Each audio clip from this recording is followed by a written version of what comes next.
cold in here, isn't it? It's cold. Yeah, okay. Well, I got the heat lamp on. I'm heating up this guitar back here. It is cold, and I'm going to do a little top gluing. Got a couple of cracks I need to repair. There's also a brace on the inside, but I think I'm going to do that after I do the cracks. Every time I go to talk, this guy gardener's out there with his leaf blower. I'm going to glue these cracks first. Then I'm going to glue the brace on the inside that's loose. And then lastly, I'm going to do this top binding. The back, I do have the binding for it. I don't have the purfling yet. I ordered some, and it's going to be in next week. So that'll be next week's video, the back. But we can work on the top today. So let me get set up here. Got the heat lamp going. Show you how I go ahead and glue up these cracks. This guy is going to go with a little razor blade. Kind of feel around in this crack. See if it was glued. It doesn't appear to be. It seems to be pretty open. I'm able to get the blade right in there. So I think that might just be sweat or something got in there and maybe stained the back. Probably sweat. So I'm just going to go ahead and glue that one. This one I can definitely see it's pretty open. Okay, I've got a caul on the inside that I notched out so it doesn't interfere with the brace. And I got a piece of just some thin plexiglass here to check to see how this crack comes together. And it is a little bit separated, so I'd like to get a clamp across the waist here. The fact that this bracing is loose and it's also in a weird spot, I want to put the clamp right here. It's not in the middle of the waist. So I'm going to make a couple of just some clamping blocks on either end so I can clamp across this waist and see if that closes up the gap. Okay, I'm going to trace this piece of wood so it lines up right with my pencil. It's gone under. It's gone under the boat.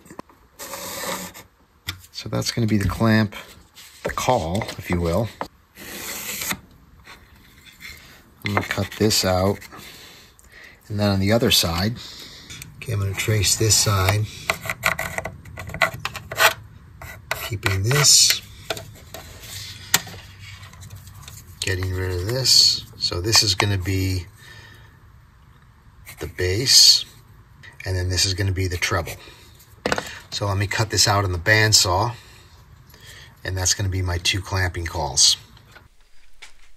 Okay, I've got one. I just got some really low tack tape holding them in place temporarily here. I don't have any glue in the joint yet. Just doing a dry run actually, just to see if this works. Because what I'm trying to do is close up this crack a little bit better. Just putting a little pressure on this body here to see if I can close up this top. I'm going to move this clamp here and see if I can see what's going on because it's a little bit crowded. Okay, I think that's going to be my setup here, how I'm going to glue this back together. It does seem to be closing up that crack.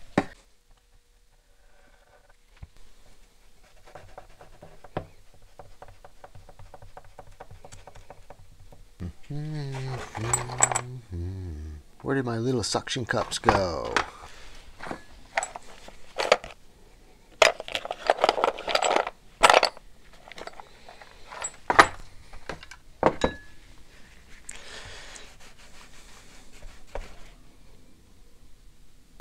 Just to be doubly sure, I'm going to put a piece of wax paper on top,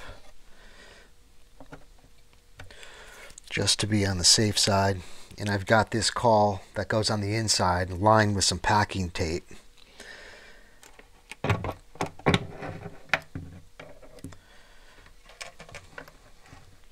Make sure I'm lined up on the inside. I'm going to keep that a little bit on the loose side. I'm going to add my clamp across the waist here.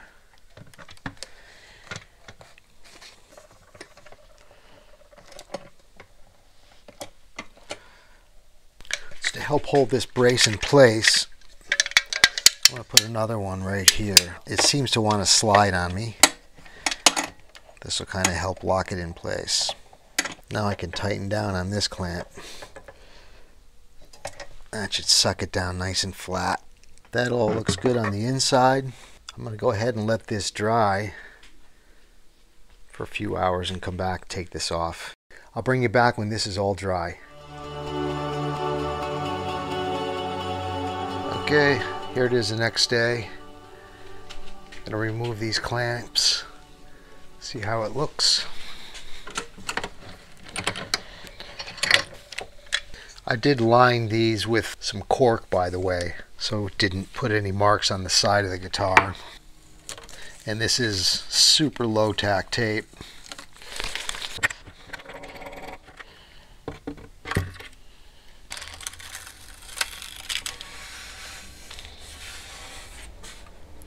Well, they came out really clean. Now I'll go ahead and do the same thing to this crack here.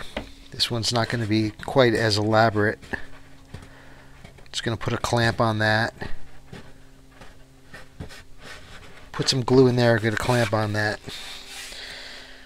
Let me show you what that looks like in like 2 seconds. One, voila. It didn't take long, right? Take a look inside. I got just one little caul on the inside, and I got it clamped on the outside. Let that dry, and then probably work on some of this work here. Oh, I still got a loose brace on the inside.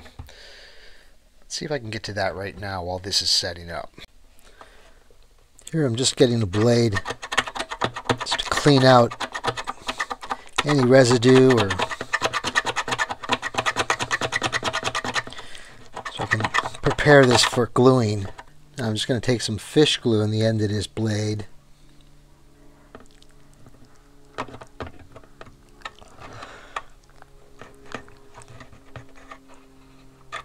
Make a little bit of a mess, but I can clean this up. I'll put it on both sides of the blade.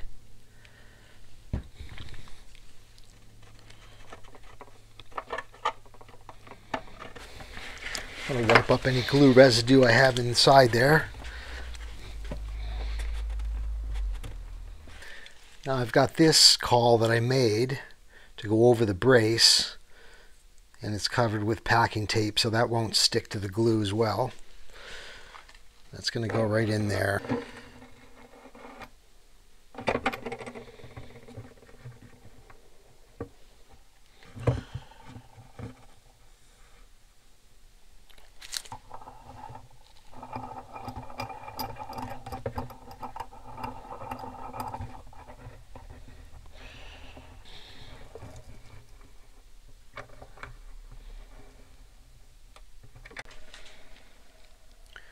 There, that should do it for that. You can see the inside. I'm going to go ahead and let this dry. Then I'll work on the outside binding. Just taking a close look at this binding here. I'm going to glue this down. It's got a piece of purfling on the underside that's also loose. That's loose to about the same distance as the binding. I'm going to scrape the back side of this binding as well as clean out the glue surface against the body. It's got another piece of purfling on the inside that's still attached to the body, so that I'm not going to have to touch that. So what I'm using here for this operation, I have some low tack tape that I'm going to protect the body with, because I don't want to put this binding tape across this finish. Let me turn off this light so it doesn't look so orange. It's got a lot of checking, and it's, you know, it's an older guitar, so probably pretty susceptible to ripping that off. So I'm going to protect it with some low tack tape, and the glue I'm going to use to glue this binding is this canopy glue. It's got about a 3-hour working time, so plenty of time to clean this up and make this look really good. But I'm going to heat up the binding with a blow dryer, and that'll soften it and hopefully get this to stretch so I can just glue it and tape it in place. I'm probably talking too much, so let me go ahead and just get started on this.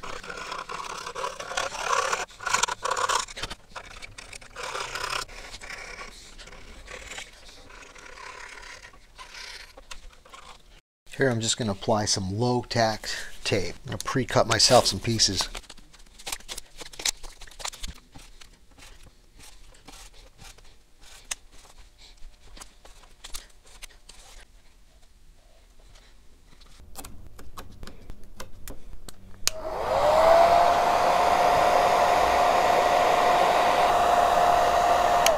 Looks pretty good right there. A little bit careful. I may need to reheat that. Cleans up nice with water on this end. Don't have to be too concerned. I've considered using super glue for this, but I think the risk on that is way too great. This is a pretty low risk method here. You can put the glue pretty much the whole way without having to worry about it drying up on me. I'm going to go about halfway and tape it in place, and then I'll come back, see if I need to heat this again and get it the rest of the way.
Doubling it up here in this waist section. That should take care of that issue. Now I just have this other side to do here. Here's a shot of me doing the other side. I don't want to bore you with showing you all the details. It's pretty much the same as the other side, so I'll show it to you in rapid speed.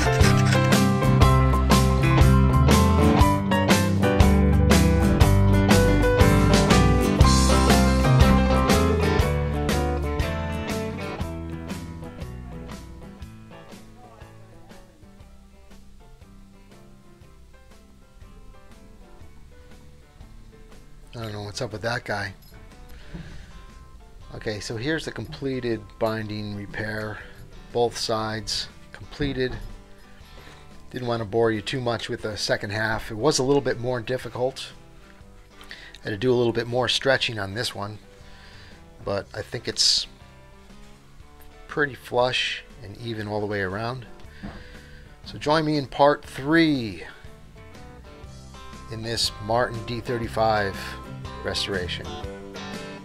Like and subscribe, all that jazz. Catch you later. Thanks for watching.